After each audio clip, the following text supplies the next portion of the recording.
as opposed to retiring the principal from circulation upon payment.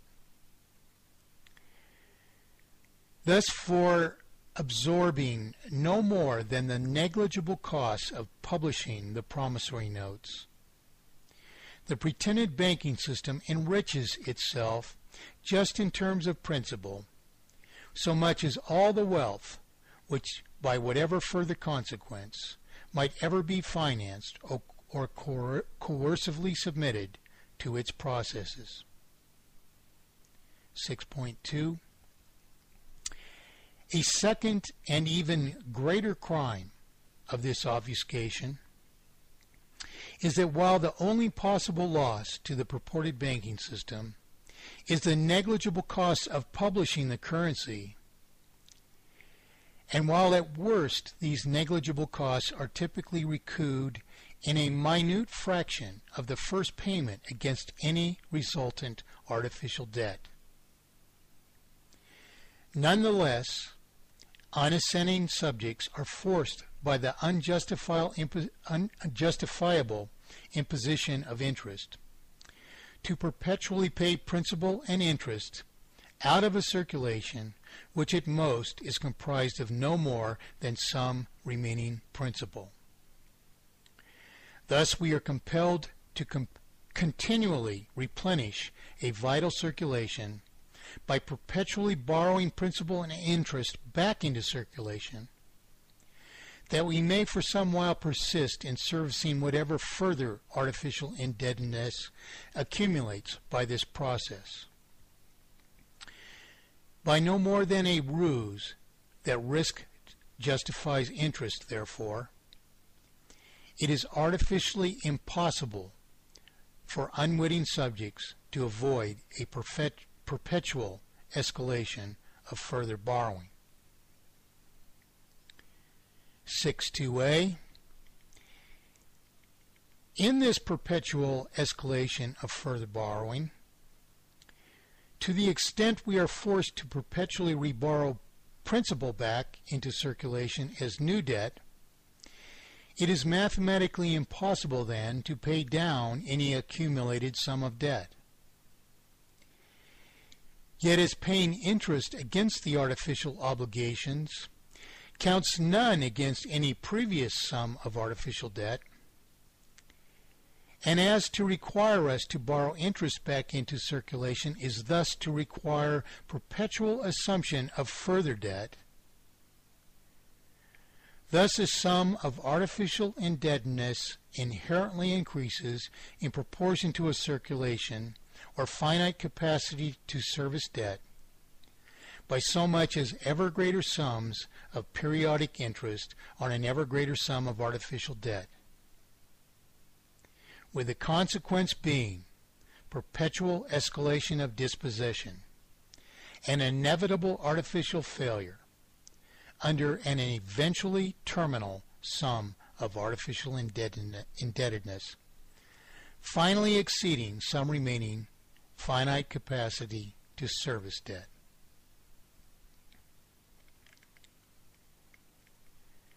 6.2.1. It is impractical and wholly unjustifiable, if not impossible then, for the purported banking system to consume so much as the assets or production of the subject system that it not be necessary to replenish the system of interest, as practically all property is coercively subjected to this process, and as laundering principal to the possession of the purported banking system itself requires that the unauthorized system consume the full extent of obligated assets in order to avert reborrowing interest into circulation. The practical fact of real consumption by the purported banking system, however, is negligible. Thus, every such pretended economy inherently terminates itself as a consequence of maintaining a vital circulation as an inevitably terminal sum of insoluble debt destroys creditworthiness, that ultimately it is impossible to persist in maintaining a vital circulation, our very present problem today.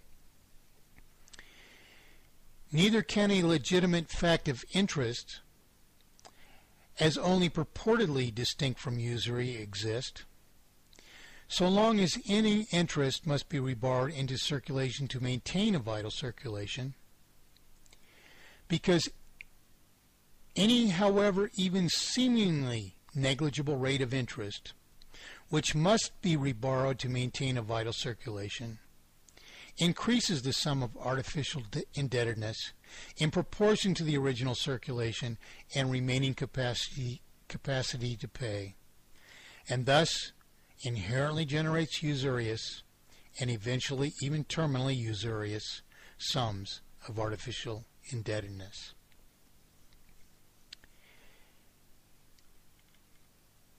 As this inevitable failure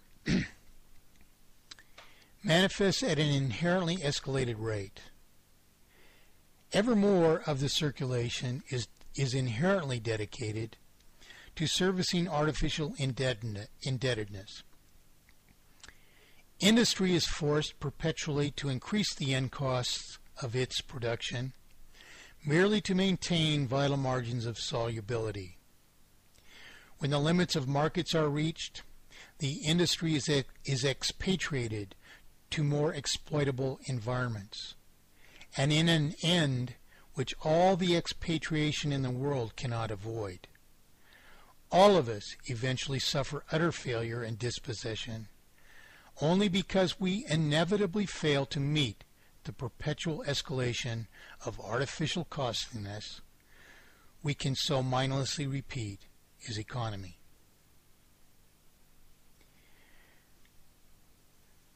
Thus, given the means and inevitably monumental magnitude of this intentional, ever unjustified, criminal exploitation, we readily perceive why perpetrators act only to save the system of exploitation, and that in further pretending the ostensible integrity of these intended obfuscations, they must replicate the pattern of injustice they have established, even in openly pretending they might rescue their system of exploitation. So we readily determine too, without error, why all that they do to extend this means of exploitation's finite lifespan beyond practical limits which have already been exceeded either further increases our artificial indebtedness beyond an already exceeded terminal limit,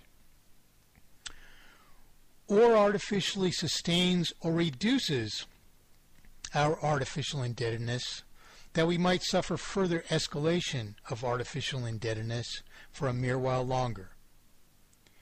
For maximal exploitation is the only possible consequence in power, and therefore the only possible intended object of these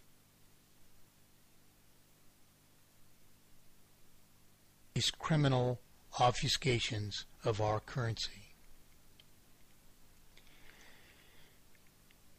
Yet a third and likewise vastly destructive crime of this preposterous exploitation is that to accomplish their objects, the perpetrators must usurp representation.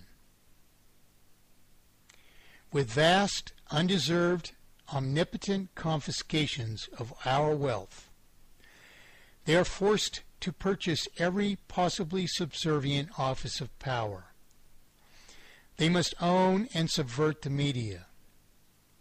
They must prevail over political parties and elections. They must purge history of every plausible inspiration toward monetary and representational rectitude. They must let every necessary function of society deteriorate underneath them, for real education itself would spell their end. Inevitably, they must even be opposed to every appeal for justice, because the practical, ready achievement of justice would itself spell their end. So, as a mere implicit obligation to maintain a vital circulation, escalates artificial indebtedness into a terminal sum of debt, which ultimately and inevitably so exceeds the circulation and remaining capacity to service debt, that eventually we can neither sustain industry nor maintain legitimate creditworthiness to further replenish a vital circulation. Thus, every pretended economy subject to the purposed ruse that we must borrow our own promissory notes from mere publishers of the evidence of our promissory obligations to each other, and further subject to a mere lie that purported risk to just deserved wealth justify subjecting the mere costs of publication to interest. The mere lie of pretended economy inevitably terminates itself under fatal, insoluble sums of artificial debt. And everything any intelligent, responsible country could need and otherwise could readily afford is simply denied to them in the inevitably terminal, utter dispossession which inheres to this imposed process of terminal multiplication of artificial indebtedness. So this is our proof of inevitable failure and vital solution. Section 7.b, one which I originally published formally in 1979, and of course which I realized in a day, which we described in 1968. Section 7b, mathematically perfected economy.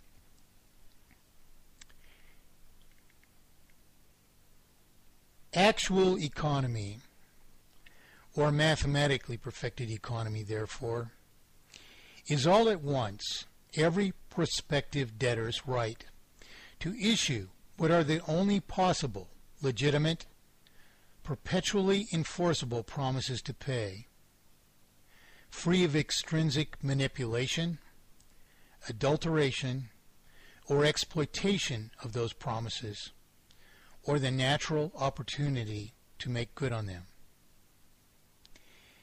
in which rights and obligations to the creditor are upheld by certification of creditworthiness and enforcement of a schedule of payment, rightfully retiring principal at no less than the rate of consumption or depreciation of the related property, thus ensuring immutable promissory obligations and monetization by integral solution of 1.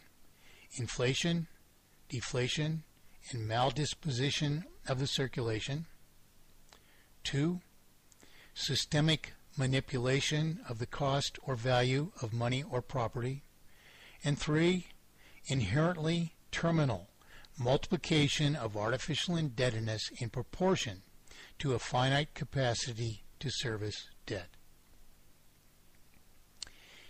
In mathematically perfected economy, therefore, inflation, deflation, and maldisposition are solved by eradication of interest and an obligatory schedule of payment in which only principal is paid and retired from circulation at the rate of consumption or depreciation of the represented property, thus maintaining our necessary perpetual 1-to-1-to-1 relationship between remaining value of represented property, remaining circulation, and remaining obligation.